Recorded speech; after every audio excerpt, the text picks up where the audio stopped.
Hi guys, Iron Cameraman here. It might seem strange that I put the TV Titan on the thumbnail. I mean, he's supposed to be infected, right? So why is he shown in his prime form?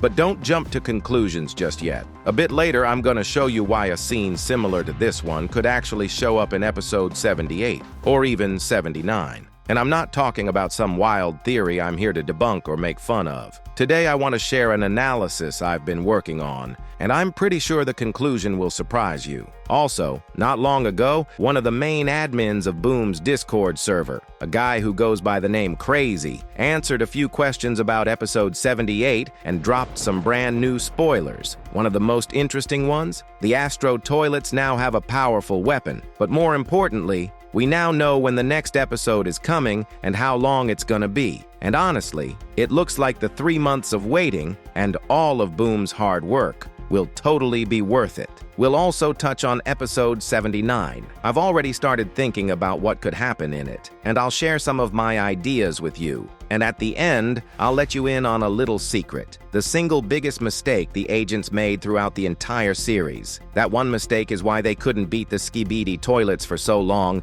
and it's also why they're now at serious risk of losing to the Astro toilets. So get comfy, grab some tea and cookies, and let's jump in. Steak recently did a live stream where he kind of interrogated Crazy, because not long ago, Crazy personally spoke with Mr. Boom and managed to get a bit of inside info about the new episode. The most exciting part? Episode 78 is supposed to drop before April 28th, so within the next 10 days if Crazy understood it right. But what's even cooler is that before that date, there's gonna be a collab between the server and some artist. Crazy didn't reveal any real details, but he said it's gonna be one of the coolest things in the history of the Discord. It's hard to guess what exactly that means. Maybe a full-on server redesign, some unique visual theme, or even a mini project. No point speculating too much, though. Let's focus on what matters more right now. The new spoilers Crazy shared. In the first spoiler, we see a familiar Astro interceptor. At first glance, there's nothing super special about him, except his wide grin and very obvious fighting spirit. Most likely, this continues the scene from one of the earlier spoilers, the one where we saw a burning, destroyed city and a squad of fighters just like him. There's a good chance this Astro toilet is one of them. If you compare the two frames, it really looks like it's the same character. Same grin, same pose, same position in the environment. The next spoiler is way more interesting. It shows a spider-like Astro toilet with a huge device underneath it.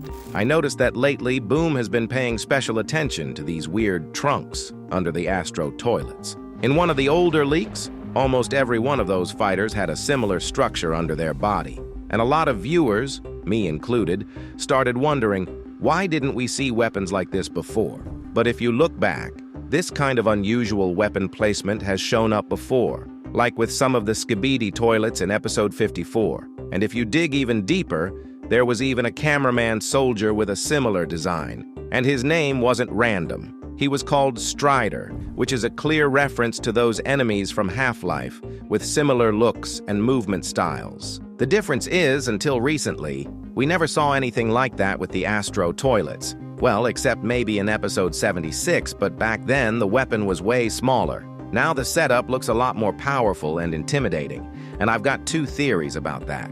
The first one, it's just a new upgrade for these fighters to make them more effective against the agents. The second, these are actually higher-ranking units. This one makes more sense, especially based on their appearance. Earlier, Astro Striders had helmets that completely covered their faces, but this one, his face is exposed, and the helmet looks more like Shredder's armor from the old cartoon, just without the mask. So yeah, to me, the second option seems more logical. But of course, everything will become clear once episode 78 finally drops. Also, we now know that the new episode is going to be a full 13 minutes long. Considering we've been waiting almost 3 months, that's pretty solid. Honestly, I was a bit surprised. Is Boom really going to be able to fit something as epic as the full arrival of the Speaker Armada into just 13 minutes? Especially since, based on some recent responses from Boom, episode 79 is supposed to focus more on the story, particularly the backstory of the Astro toilets and G-Man's past.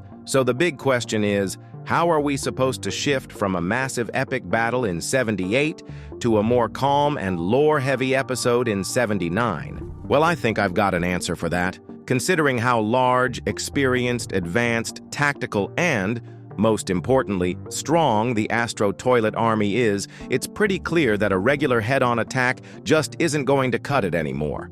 In earlier episodes, the agents never really had any deep or well-thought-out strategies. They mostly relied on fast and powerful attacks. And you could see that in literally every episode. Back in the 40s, their big move was sending in the TV man Titan. They were banking on his speed. That whole chase after the speaker in those episodes was basically one long showcase of that tactic. He went in alone, trying to catch up to the speaker and snap him out of it. You see the same thing in episode 50 when the cameraman Titan returns. He strikes instantly, not giving the Skibidis any time to react. Then, after saving the speaker Titan, the same thing happened again. Both Titans jumped into battle right away, with no pause, no recovery, again putting all their hopes on a sudden push. Yeah, sure, in a few episodes, like 63, they had some backup with them. But when they really needed it, like in episode 65, there was none, and the Titans got seriously damaged. Once again, they rushed in without a plan and lost.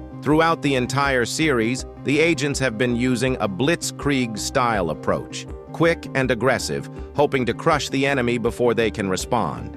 And honestly, that's often backfired. Sure, in the early episodes, or in episode 55, we saw more coordinated action with tech and troops. But overall, the strategy's always been the same: speed and surprise. Even in episode 67, the Titans attacked first, and the rest of the forces came in later. That just proves how stuck they are in their habits. And hey, this tactic can work sometimes. But the problem is, the agents have become predictable. That's why I think in episode 79, after what might be their first real win against the Astro Toilets, G-Man is going to stop them and suggest a new approach. Because this time, that old blitz tactic won't work.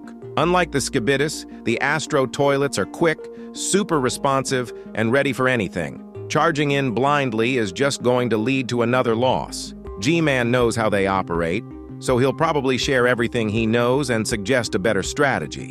What exactly that'll be, we'll find out soon enough. As you've probably figured out by now, G-Man is going to play a key role in this new Astro arc. Without him, the agents won't just lose, they'll be completely wiped out. And yeah, they might be robots, but they're still pretty bad at learning from their mistakes. G-Man, on the other hand, has seen a lot of battles and is clearly going to be the mentor they need to turn the tide. But he's not the only unique player on the field.